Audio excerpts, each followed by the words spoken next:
नमस्कार दोस्तों, कल पंजाब सूबे के राजपुरा शहर में पंजाब पुलिस प्रशासन और नगर कौंसिल राजपुरा की अगुवाई में एक बड़ी कार्रवाई करते हुए गलत पार्किंग हुए दोपहिया वाहनों को ट्रॉली में डालकर ले गए और साथ ही फुटपाथ पर रखे दुकानदारों का सामान भी। इस मुहिम की कार्रवाई की अगुवाई कर रहे थे इंस्पेक्टर कृपाल सिंह। हैरानजनक बात यह रही कि मौके पर न तो पुलिस प्रशासन ने गलत पार्किंग के चालान काटे, सब बाइक और सामान नगर कौंसिल के स्टोर में रखा गया। नगर कौंसिल के कामों में अपारदर्शिता होने की वजह से पहले भी आरोप लगते रहे हैं कि अब पब्लिक जाएगी सामान लेने, तब किसका चालान कटा किसका नहीं, ये जनता कभी नहीं जान पाएगी। इस बीच पुलिस प्रशासन के एक एएसआई ने बताया कि ये कार्रवाई नगर कौंसिल के द्वारा की गई थी, इसीलिए पुलिस विभाग ने चालान नहीं काटे। दोस्तों, मैं हूं कविता जोशी। न्यूज परिवर्तन 24 के न्यूज रूम स्टूडियो से मेरा अभिनंदन स्वीकार कीजिए। आप देखना शुरू कर चुके हैं न्यूज परिवर्तन 24 का बुलेटिन, खबरें देश दुनिया से। अब कुछ खबरें पंजाब से। आम आदमी पार्टी ने कल अमृतसर नॉर्थ से एक करमजीत सिंह को हल्का इंचार्ज नियुक्त किया है। सिंह पहले कांग्रेस पार्टी में मेयर रह चुके हैं और बाद में आम आदमी पार्टी में शामिल हो गए थे। आपको याद होगा कि इस सीट से मौजूदा विधायक कुंवर विजय प्रताप सिंह हैं, जिन्हें पार्टी ने 5 साल के लिए पार्टी से निष्कासित किया है।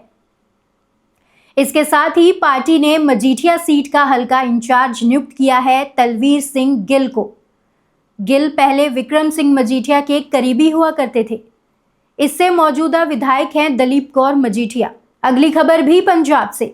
दोस्तों, क्या आप सोचते हैं कि पंजाब में कानून व्यवस्था बिल्कुल दुरुस्त है, जिसका दावा मुख्यमंत्री भगवंत मान कई बार करते हैं? बीते दिनों भाखड़ा व्यास बोर्ड के मुद्दे पर उन्होंने बोला कि हमारी पुलिस बहुत सक्षम है, लेकिन जमीनी हकीकत देखेंगे तो इसके बिल्कुल उलट है। मामला चाहे कर्नल बाट की पिटाई का हो या फिर अबोहर के कपड़ा व्यापारी के कत्ल का हो, हर केस में पुलिस का एक नया नाटकीय अंदाज होता है। आश्चर्य की बात यह है कि पंजाब में 20 के करीब डायरेक्टर जनरल पुलिस और 15 के करीब एडिशनल डायरेक्टर जनरल पुलिस के अफसर हैं। आपके मन में डेफिनेटली सवाल आएगा कि इतने सीनियर लेवल के अधिकारी होने के बावजूद क्यों पंजाब की कानून व्यवस्था चरमराई हुई है। लेकिन इतने डायरेक्टर जनरल पुलिस होने का किस्सा कुछ यूं भी हो सकता है कि सत्ता में बैठे नेताओं को अपनी मनपसंद का अफसर चुनना होता है और इस वजह से उससे जितने भी सीनियर अधिकारी होते हैं सबको वो रैंक देना पड़ता है। Director general police operation level पर सिर्फ एक ही होता है।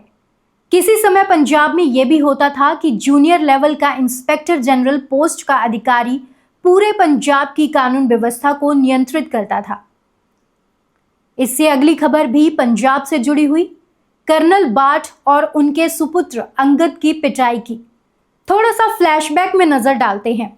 यह मुद्दा है 13 मार्च की रात का, जब दोनों बाप बेटे एक ढाबे पे चाय पी रहे होते हैं तो 10 पुलिस अधिकारी गाड़ियों में वहां आते हैं, जिनमें से 4 इंस्पेक्टर रैंक के अफसर और बाप बेटे के साथ मारपीट करते हैं। इससे कर्नल बाट को बहुत ज्यादा चोट लगती है। कर्नल बाट की पत्नी के बहुत मशक्कत के बाद पर्चा दर्ज होता है और एक एसआईटी टीम बनाई जाती है, लेकिन कार्रवाई के नाम पर जीरो। इस बीच कर्नल बाट की पत्नी मिनी सेक्रेटरिएट के बाहर पूर्व सैनिकों के साथ धरने पे बैठती है, लेकिन कहीं से भी इंसाफ न मिलता देख वो गवर्नर गुलाब चंद कटारिया से और उसके बाद मुख्यमंत्री भगवंत मान से मुलाकात करती हैं। मान उन्हें विश्वास दिलाते हैं कि उन्हें इंसाफ मिलेगा और शाम को 6 बजे उन्हें फोन पर बता दिया जाएगा। इन सारे मुद्दों के बीच कर्नल बाट का परिवार पंजाब एवं हरियाणा हाईकोर्ट में पिटीशन फाइल करते हैं और सीबीआई द्वारा जांच की मांग करते हैं, ये कहते हुए कि पंजाब पुलिस पर उनको विश्वास नहीं है। शाम को कॉल तो आती है, लेकिन ये कहा जाता है कि आप अपना केस अदालत से वापस लो तो एसएसपी नानक सिंह का तबादला पटियाला से बाहर कर देंगे। ये भी परिवार की एक मांग थी। हाईकोर्ट चंडीगढ़ पुलिस को इन्वेस्टिगेशन सौंप देता है और 90 दिन में रिपोर्ट पेश करने को कहा जाता है। इस बीच नानक सिंह को प्रमोट करके डीआईजी बना दिया जाता है और पटियाला में ही पोस्टिंग दे दी जाती है। कर्नल परिवार ये देखते हुए कि हाईकोर्ट के आदेशों के बावजूद न तो पंजाब पुलिस और न ही चंडीगढ़ पुलिस से इंसाफ मिल रहा है और पंजाब हरियाणा हाईकोर्ट में फिर से अर्जी दाखिल करते हुए दोबारा से सीबीआई की जांच की गुहार लगाते हैं।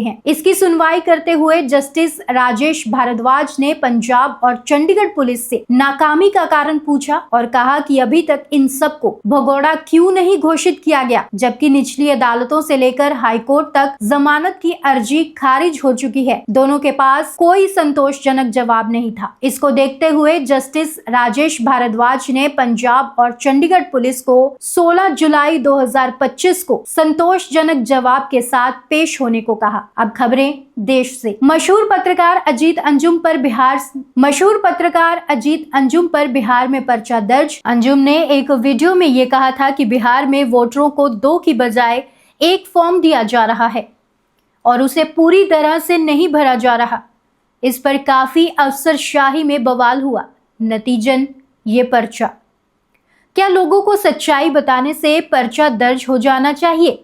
पत्रकार अगर ये काम नहीं करेगा तो कौन करेगा? कृपया अपनी राय कमेंट बॉक्स में कमेंट करके जरूर बताइए। इसके साथ ही थोड़ी सी चर्चा उमर खालिद, जो कश्मीर से पत्रकार 1700 दिनों से नजरबंद है, ना कोई केस ना कोई जमानत। ये है भारत में प्रेस की आजादी। प्रेस आजादी इंडेक्स में भारत की रैंकिंग 180 देशों में 151 आती है। बीते दिनों बिहार के पूर्णिया जिले के गांव में 5 लोगों को पहले पीटा गया और फिर जिंदा जला दिया गया। ऐसा भूत प्रेतों को लेकर किया गया। समाज के लिए एक शर्म की बात है कि 77 साल से ऊपर आजादी के बाद भी हम ऐसी व्यवस्था को झेल रहे हैं। अब आखिरी खबर विदेश से। एलन मस्क, जो Starlink internet service provider company के चीफ एग्जीक्यूटिव अफसर हैं, उन्होंने एक्स पर लिखा है, अगर आपको मात्र $10 में अनलिमिटेड डाटा मिले तो क्या आप स्टारलिंक को चुनेंगे? इसके लिए उन्होंने हाँ या ना की ऑप्शन दी है। आपकी जानकारी के लिए बता दें कि स्टारलिंक की भारत में एंट्री कभी भी हो सकती है, क्योंकि डॉट यानी डिपार्टमेंट ऑफ